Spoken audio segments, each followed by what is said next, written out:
Bosgarren ipuina, Otsoa eta Kurrilloa. Bazegoen behin, sarri bezala, otsoa haragia jaten, eta katigatu zitzaion ezurra eztarrian. Ito ezinik zegoela, ikusi zuen zorionez Kurrilloa.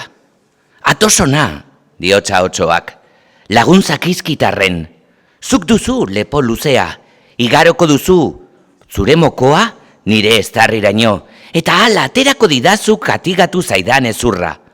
Hori egiten badidazu, ez naiz inoiz ahaztuko. Izango nauzu eskertzu eta ongina, ezagutuko dut zuri zor izango dizudala nire bizitza. Izango gara adizkide biok eta nire beharrean jartzen bazara, lagunduko dizut beti, baita eman ere behar zahar edo alogera ona. Sinetsi zituen Kurrilloak, otsoaren eskaintza nora ezean edo ezinbeste egin zizkionak. Zabaldu zuen otsoak ahoa, zartu zion Kurrilloak bere mokoa eztarriraino eta atera zion ezurra. Honen besterekin, gelditu zen otsoa gaitz gabe eta osasun onean.